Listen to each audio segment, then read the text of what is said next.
Pendidikan mempunyai kontribusi yang sangat besar dalam meningkatkan kualitas bangsa. Melalui pendidikan, kualitas sumber daya manusia suatu bangsa dapat ditingkatkan. Pemerintah pusat maupun daerah selalu bersinergi dalam meningkatkan kualitas pendidikan. Hal ini diwujudkan dengan besarnya dukungan pemerintah daerah, khususnya Provinsi Bali, menggarap berbagai ranah yang berkaitan dengan penyelenggaraan pendidikan. SMK Negeri 3 Denpasar yang terletak di Jalan Tirtanadi nomor 19 Sanur Denpasar Selatan berdiri di atas lahan 3 hektar, didukung dengan 4 kompetensi keahlian antara lain akomodasi perhotelan, tata boga, tata kecantikan. Om Swastiastu. Perkenalkan, nama saya Komang Rayana, mahasiswa PPG kategori 2 tahun 2022 Universitas Pendidikan Ganesha. Hari ini saya akan membuat video UKIN kepada Bapak Ibu penguji.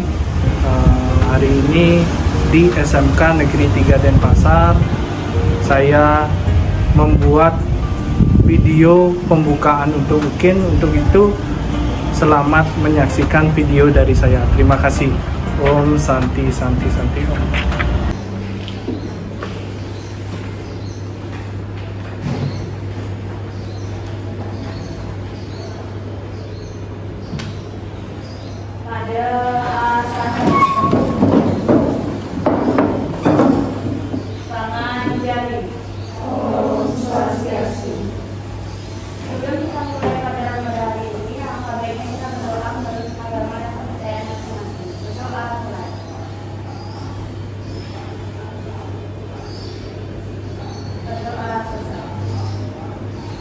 Baik, anak-anak silakan duduk. Selamat pagi. Kurang semangat ya. Jadi Bapak aja biar semangat. Kalau Bapak bilang selamat pagi, jawabannya pagi. Kalau Bapak bilang semangat pagi, jawabannya pagi luar biasa. Oke? Oke. Selamat pagi. Semangat pagi. Luar biasa. Kurang ya. Paginya 2 hari, luar biasanya sekali. Oke? Ulang. Semangat pagi. Luar biasa. Oke, sudah semangat. Nah, kelasnya juga cukup bersih. Nah, yang Bapak sudah kirim. Lihat pretest keempat yang kemarin sudah Bapak kirim sebenarnya. Silakan dikerjakan. Bapak kasih waktu kurang.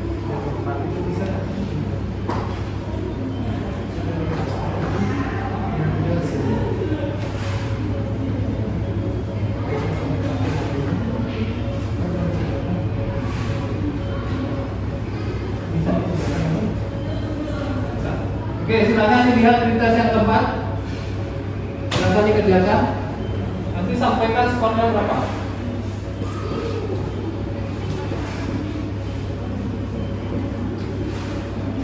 Sudah? Berapa hasilnya? 4. Yang lain? Yang sama Maika? Udah? Maika berapa? 8. Gitu ya? 8 juga. Ada yang 4, ada yang dapat nilai 8. Oke, sudah ya? Oke, jadi itu sebagai pretest kalian ya, sebelum nanti Bapak akan berikan soal post test, soal akhir terakhir. Diharapkan nanti dari soal pretest ke post test ada perbaikan, peningkatan nilai yang ada proses peningkatan nilai yang anak-anak peroleh. Nah, sebelum kita memasuki materi ini atau mulai ke materi, Bapak akan ajak anak-anak dulu untuk melakukan ice breaking. Ya, kita pakai ice breaking yang sudah sering kita pakai saja. Ini ice breaking ini tujuannya adalah untuk melatih fokus anak-anak dalam proses pembelajaran hari ini. Nah, ice breakingnya kita gunakan adalah tepuk tangan yang kemarin. Siap? Yang keras.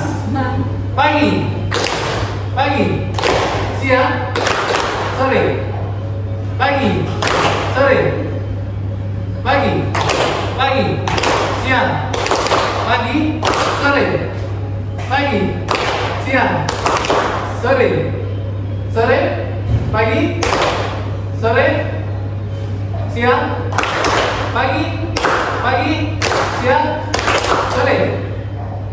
Oke, tepuk tangan. Konsentrasinya bagus. Nah, mulai dari satu. Tuh aja udah ada yang salah. Kiri. Dua. Kanan. Satu. Kiri. Nah, salah satu. Oke, kasih tepuk tangan untuk geser ke depan. Nah, oke, kita sudah dapat yang salah satu. Satu aja Bapak aja, satu aja.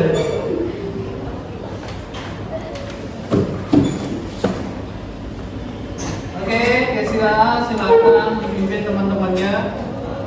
Nah, ini anak musik nih. Anak musik akan memimpin untuk menyanyikan lagu apa? Bagimu.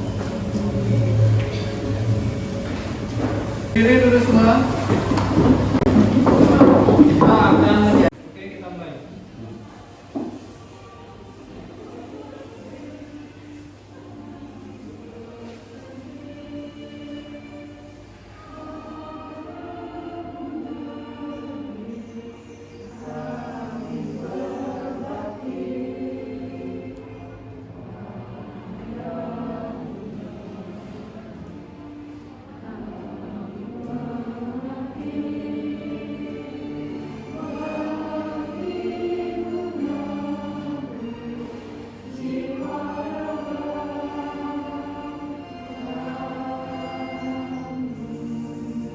Penegakan hukum di Indonesia.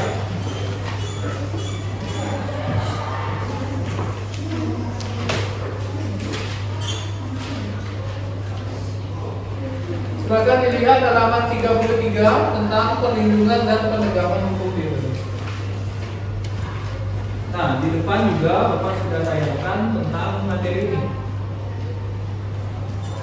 Perlindungan dan penegakan hukum di Indonesia. Nah, sebelum ke materi, anak-anak, masih ingat materi pembelajaran kita sebelumnya?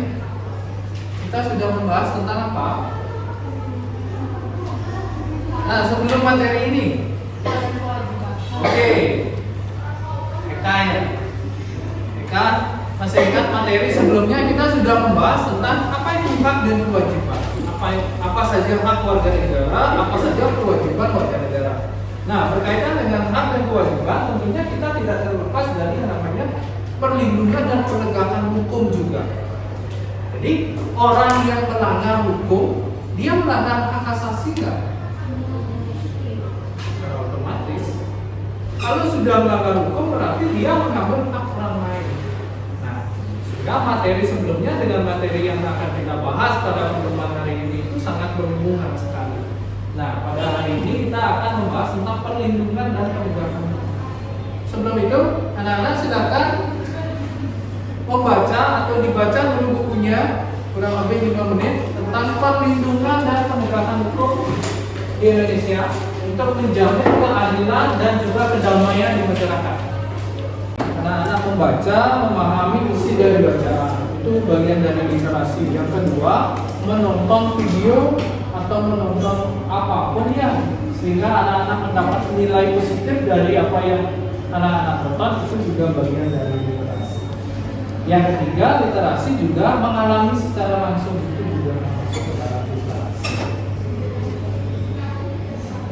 Nah, sekarang Bapak suruh anak-anak melakukan literasi membaca, pahami isi bacaan yang ada di sini. Bapak akan berikan beberapa pertanyaan pemantik untuk anak-anak memahami materi pertemuan hari ini. Ada yang tahu nggak?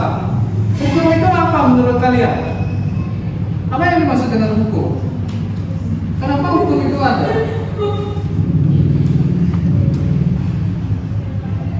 Oke, absen kelas 9 Latifah. Oke, Latifah, hukum itu apa? Suatu peraturan yang harus dipatuhi jika dilanggar mendapatkan sanksi entah itu berat ataupun ringan. Oke, kasih tepuk tangan untuk Latifah. Yang lain apakah sama? Sama? Sama? Oke. Latifah menyampaikan bahwasanya hukum itu adalah seperangkat aturan apabila dilanggar akan menimbulkan sanksi. Sanksinya bisa berat, bisa juga sanksinya ringan, tergantung dari perbuatannya. Kita belajar bahwasanya di Indonesia itu ada 4 norma: norma agama, norma hukum, norma kesopanan, dan norma kesusilaan. Tergantung sekarang konteks norma yang mana yang akan kita bahas. Kalau norma hukum dibuat oleh pemerintah, ada sanksinya tegas. Sanksinya apa? Hukuman penjara. Itu ya sebagai pertanyaan kok nanti untuk menjamin perlindungan dan penegakan hukum untuk menjamin. Nah, tujuan pembelajaran kita pada pertemuan hari ini adalah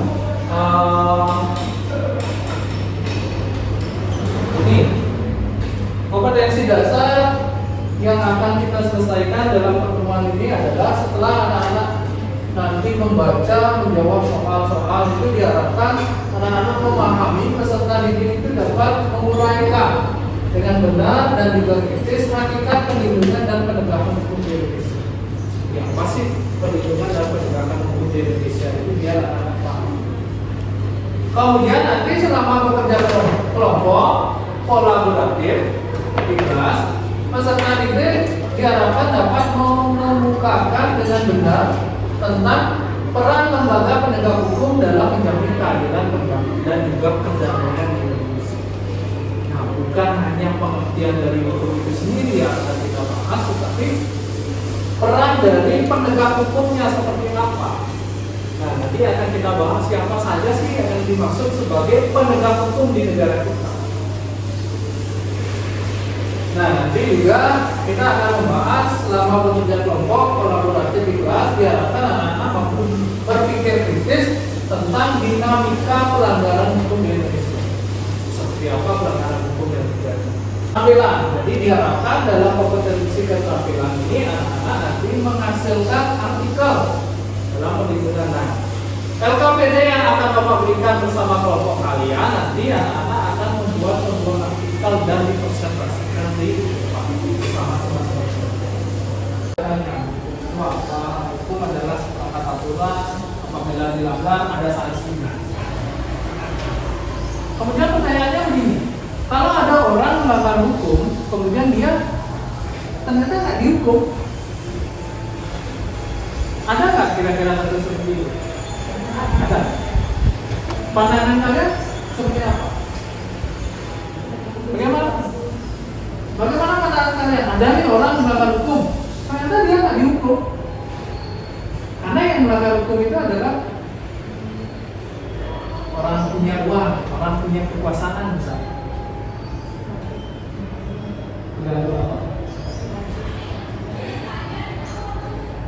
Tergantung situasi, kondisi, dan siapa yang menghadapi hal itu. Contohnya begini, ada polisi bilang, kemudian kita sebagai warga masyarakat di stop, disuruh menunjukkan kartu identitas, STNK dan lain sebagainya. Ternyata kita nggak bawa SIM, kemudian kita ditilang. Kemudian ada temannya polisi juga lewat, nggak di stop, nggak ditilang. Apakah itu adil? Kenapa tidak? Karena pada dasarnya setiap orang itu harus diperlakukan sama di hadapan hukum dan pemerintahan. Ada hukum apa yang terjadi? Apa? Kekacauan lagi, kerusuhan di mana-mana. Kemudian apa? Pencurian, pembegalan itu akan merajalela. Ya? adanya perlindungan dari pemerintah, kok ada warga negaranya kepada kita. Kemudian selanjutnya adalah adanya jaminan kepastian hukum. Supremasi hukum itu ya, yang pasti hukumnya. Hukum dibuat untuk dilanggar biar nggak ada istilah seperti itu di masyarakat kita lagi. Jadi dibuatkan ya sanksi. Kemudian berkaitan dengan hak-hak warga negara. Nah, ini hak warga negara. Ada orang dibunuh. Nah, kasus seperti sekarang lah. Ferdi Sambo menembak anak buahnya, Brigadir Joshua. Apakah itu tidak melanggar hak asasi? Kita sudah membahas tentang hak-hak warga negara. Salah satunya adalah pasal 28 itu menyatakan hak untuk hidup dan mempertahankan hidup. Kemudian adanya sanksi hukuman bagi pihak yang melanggar. Wajib ada sanksi. Jangan sampai orang dalam misalnya dia nggak dituntut, sedangkan orang-orang luar itu tetap dituntut. Nah, pentingnya perlindungan dan penegakan hukum untuk apa? Untuk apa sih pentingnya perlindungan dan penegakan hukum? Yang pertama, tegaknya supremasi hukum. Agar apa? Agar hukum itu ditegakkan sejujur-jujurnya. Tidak ada. Pernah Bapak sampaikan dulu contoh kasusnya dari Nenek Asyani kan? Pernah dengar nggak? Pernah ya. Nenek Asyani itu adalah seorang nenek ya. Ya, benar kan? Seorang nenek, benar. Ini ceritanya bukan ceritanya, memang benar terjadi. Dia adalah nenek sebatang kara, hidup sendiri. Kemudian kesehariannya itu adalah dia mencari kayu bakar di hutan lindung. Tahu hutan lindung nggak? Hutan yang dilindungi. Kayu bakar itu masa harganya 10 juta? Kan nggak masuk akal. Enggak, vonis hakim akhirnya apa? Karena banyak desakan dari masyarakat, vonis hakim akhirnya membebaskan Nenek Asyani dari penjara. Tujuan akhir dari hukum itu adalah mewujudkan perdamaian dalam kehidupan masyarakat. Ya, masyarakatnya biar damai. Gimana caranya masyarakatnya damai? Ya, pemerintah harus bersifat adil, kemudian menegakkan supremasi hukum. Jangan sampai masyarakatnya nggak percaya lagi sama aparat penegak hukum. Sekarang kan yang terjadi seperti itu. Oh, saya udah nggak percaya lagi sama polisi. Kenapa? Karena Ferdi Sambo, Pak. Sering Bapak dengar seperti itu. Karena satu orang menyebabkan sebuah instansi pemerintah seperti Polri ini jelek namanya di masyarakat. Oke, faktor yang mempengaruhi penegakan hukum itu ada hukumnya, ada penegak hukumnya, ada masyarakat, ada sarana prasarana yang cukup, ada kebudayaan. Ini yang mempengaruhi hukum. Karena hukumnya apa? Karena peraturan hukumnya nggak sesuai dengan masyarakat. Contoh RKUHP yang baru sekarang. Kenapa banyak didemo oleh masyarakat? Tahu? Ya, tahu nggak? Nggak tahu kan ya? Nggak ngikuti ya? RKUHP itu banyak diprotes oleh masyarakat karena satu, ribut, kemudian tetangga misalnya sebelah nih, rumah bapak misalnya di sini, kemudian sebelah ini ada bengkel. Bapak terganggu loh, bengkelnya buka sampai jam 10 malam, nggak bisa tidur loh. Bapak laporkan ke polisi, di penjara nih. Sarana dan fasilitas yang terakhir adalah budaya masyarakatnya. Agar tidak melakukan pelanggaran. Nah, ini peran polisi dalam menjamin keadilan dan kedamaian. Nah, sebelum Bapak lanjutkan ke materi, Bapak akan menayangkan sebuah video. Simak. Nah, dari video tersebut Bapak akan mengajukan beberapa pertanyaan nanti. Silakan disimak videonya dengan baik. Assalamualaikum.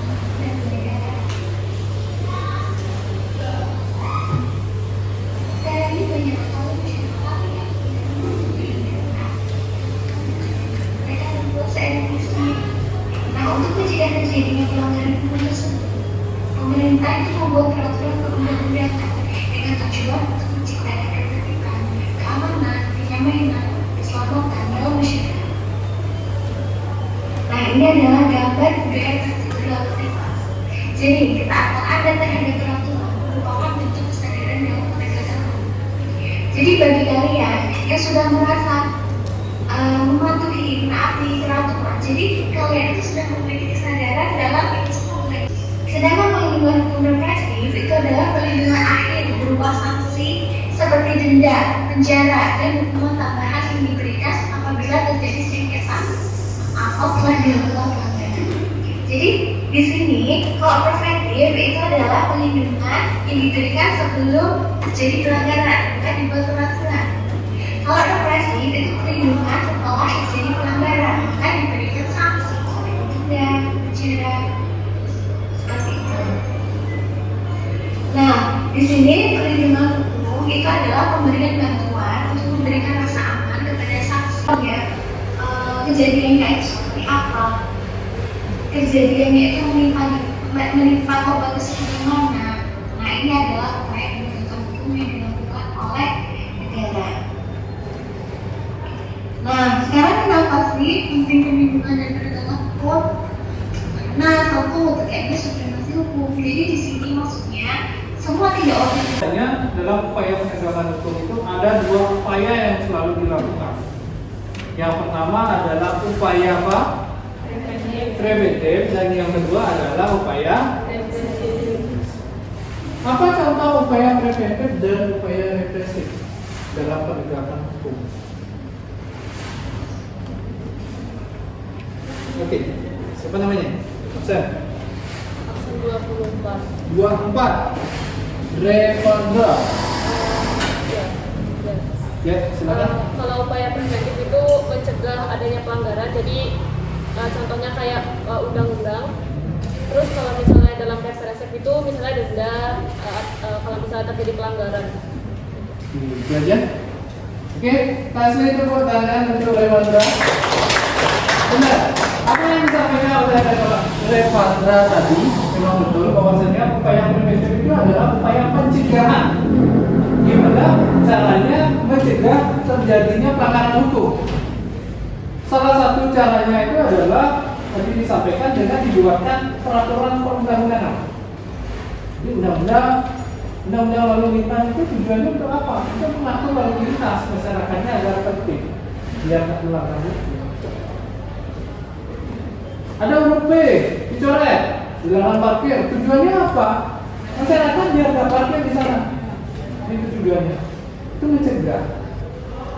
Kemudian apabila ada larangan P dicoret, kemudian ada mobil parkir di sana, berarti itu pelanggaran. Sanksinya yang diberikan, baik itu sanksi dalam bentuk denda, administrasi, ataupun sanksi-sanksi yang lain, misalkan itu adalah upaya-upaya apa? Represif yang diberikan oleh pemerintah. Dengan memberikan sanksi, ditilang misalnya bayar 500.000, itu adalah upaya represifnya, penegakannya, hukumnya yang ditegakkan. Nah, kemudian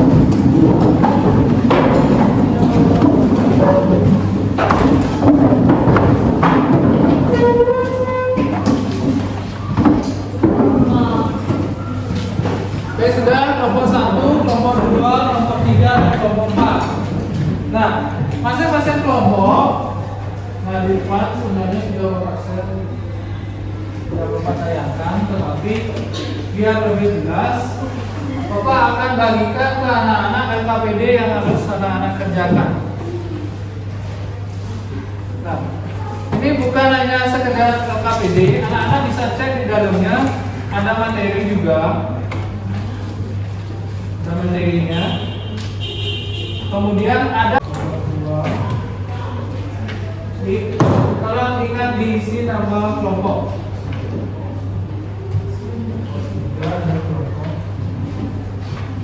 Silakan.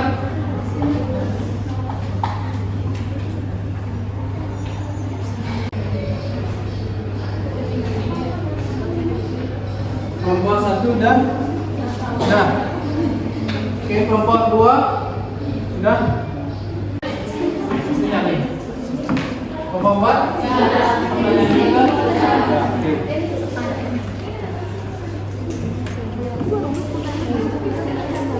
Nah, nanti pertanyaan itu akan diajukan kepada kelompok yang presentasi. Jadi, kelompok yang presentasi itu akan dapat 1 pertanyaan saja. Dari kelompok 1 presentasi, nanti yang bertanya itu adalah dari kelompok 2. Kelompok 2 yang presentasi, nanti pertanyaannya dari kelompok 3 dan seterusnya. Oke?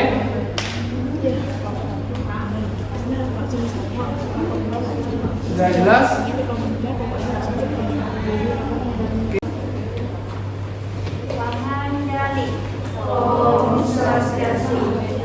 Kami dari kelompok 1 akan mempresentasikan hasil diskusi dari kelompok kami. Sebelum itu, kami akan memperkenalkan diri terlebih dahulu.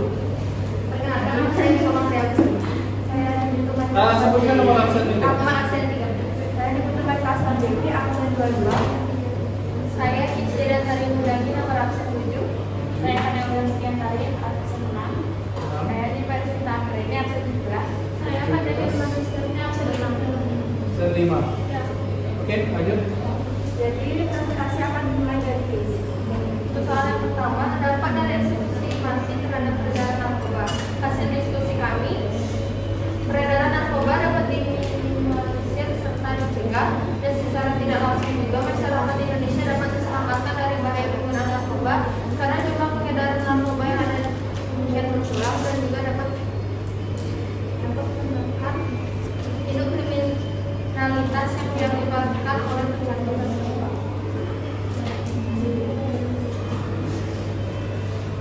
Selanjutnya, efek jera yang ditimbulkan dari pelaksanaan eksekusi mati yang ditandai masih menurunnya jumlah pengedar dan pengguna narkoba.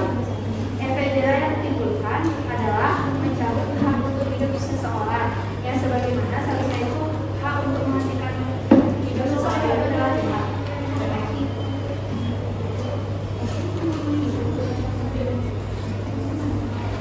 Toleransi kesesuaian pelaksanaan hukuman mati dengan penegakan hak asasi manusia. Hukuman mati merupakan hal yang melanggar HAM, namun hukuman mati baik ditegakkan agar menjadi contoh yang lain agar kita melakukan kejahatan yang sama.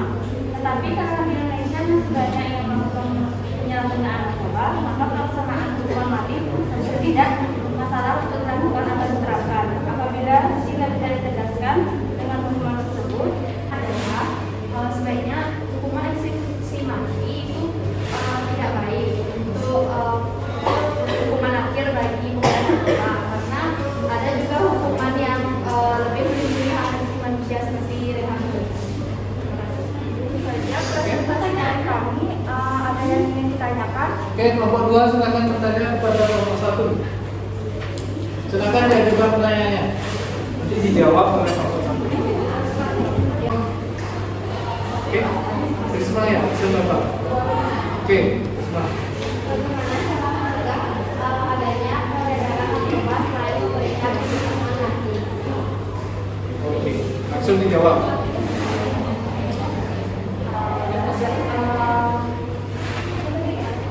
Bagi masyarakat juga adanya peredaran narkoba selain memberikan hukuman mati. Cara mencegah selain dengan memberikan hukuman mati itu dengan melakukan rehabilitasi terhadap seorang pengguna narkoba. Oke, itu aja. Sudah? Oke, kasih tepuk tangan untuk kelompok 1. Kita tutup dan kembali ke tempat. Tutup dengan karama sandi. Sandi. Oke, akan lanjut di kelompok 2. Ya. Oh, selesai. Mengenalkan kita dari kelompok 5, di sini kita akan 2. kelompok 2 di sini kita akan mempresentasikan hasil diskusi kita. Jadi sebelumnya perkenalkan, saya Risma nomor absen 25. Saya Gita nomor absen 18. Dampak dari eksekusi mati terhadap peredaran narkoba. Dampak dari eksekusi mati terhadap peredaran narkoba adalah menurunnya jumlah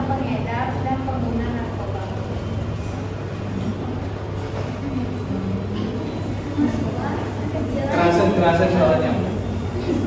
Nomor 2, efek jerah yang ditimbulkan dari pelaksanaan eksekusi mati yang ditandai dengan menurunnya jumlah pengedar dan pengguna narkoba. Hasil diskusi kami yaitu hukuman mati akan menjadi sebuah efek jerah paling besar dalam hal peredaran dan penggunaan narkoba, sehingga menurunnya jumlah pengedar dan pengguna narkoba. Yang ketiga, relevansi persoalan pelaksanaan hukuman mati dengan penegakan hak asasi manusia. Hukuman mati merupakan hal yang melanggar HAM. Namun, hukuman mati baik ditegakkan agar menjadi contoh buat yang lain agar tidak melakukan kejahatan yang sama. Tetapi karena di Indonesia masih banyak yang melakukan penyalahgunaan narkoba, maka pelaksanaan hukuman mati tersebut tidak masalah untuk dilakukan atau diterapkan.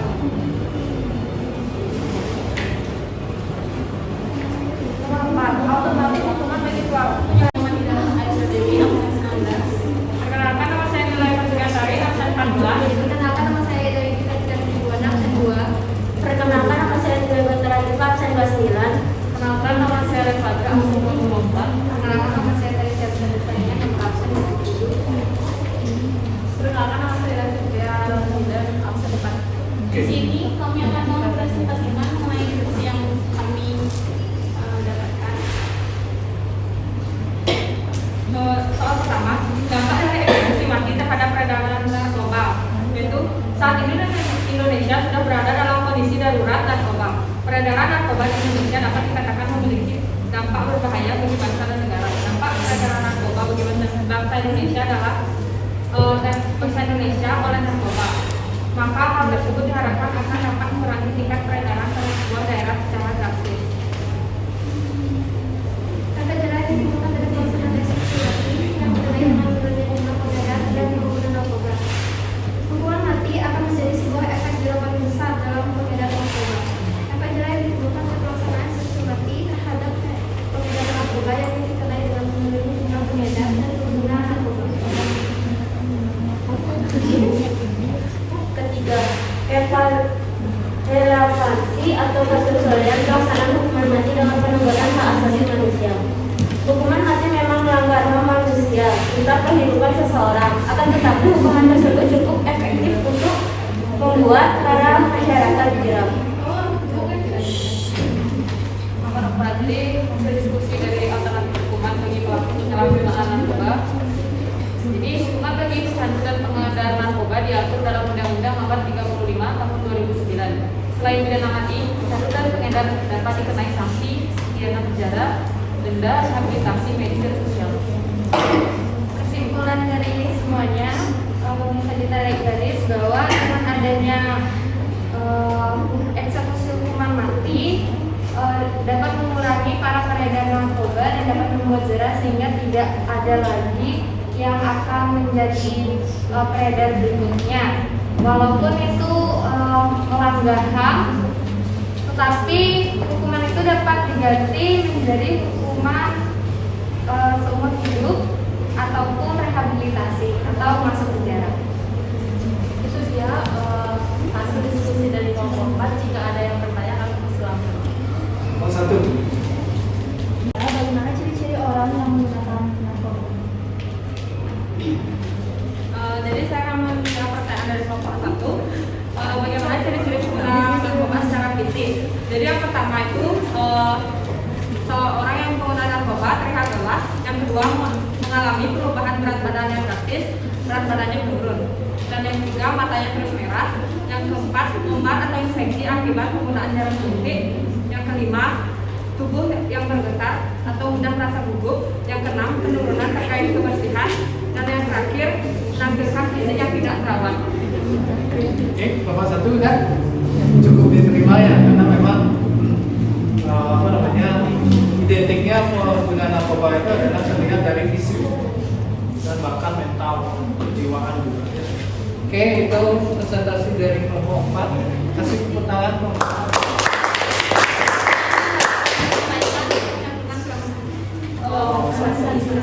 Oke, silakan dulu.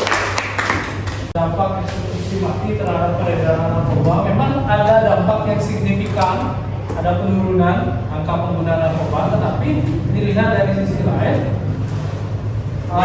Kalau dilakukan eksekusi mati berarti itu mengambil hak seseorang secara langsung. Padahal hak hidup seseorang itu hanya boleh dicabut oleh Tuhan.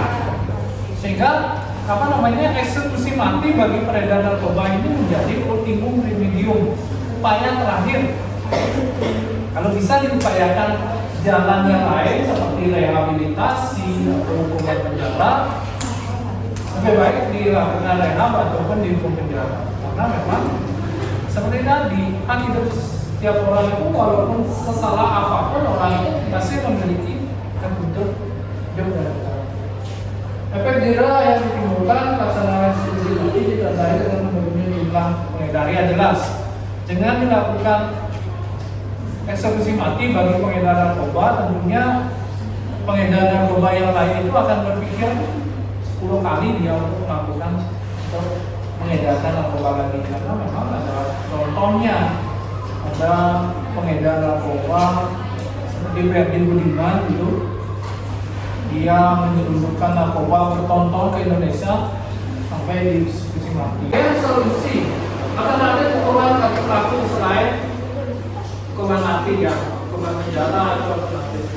Kemudian rehabilitasi dari mental, rehabilitasi sosial juga perlu dilakukan. Nah, inilah yang perlu kita pahami terkait dengan upaya-upaya penegakan hukum di Indonesia. Salah satunya dengan bagaimana caranya menghilangkan peredaran narkoba. Kalau menghilangkan serta-merta ya nggak mungkin. Sama seperti bagaimana caranya menghilangkan korupsi di Indonesia, nggak bisa. Kata-kata terakhir dari Bapak adalah Bapak ingin memotivasi anak-anak agar terus belajar, ya. Memang benar ada orang mengatakan kejarlah ilmu pengetahuan tinggi-tingginya, ya. Sehingga kalau kalian jatuh, palingan jatuhnya di antara awan-awan. Jatuh ke bumi, ya. Kalau udah tinggi sekali kan jatuhnya di awan-awan tetap tinggi. Sehingga jadikan ilmu pengetahuan ini sebagai ujung tombak kalian nanti untuk meraih kesuksesan di depan. Ya. Jadi Bapak harapkan anak-anak semua itu ke depannya menjadi anak-anak yang sukses. Saudara, ya. Amin. Oke. Untuk pertemuan hari ini Bapak rasa cukup, karena tadi kita awali dengan doa, maka kita akhiri juga dengan berdoa. Pada asana. Dan kita mengakhiri kegiatan pada hari ini, alhamdulillah kita berdoa menurut agama dan kepercayaan masing-masing. Berdoa mulai. Berdoa selesai. Para Seranting.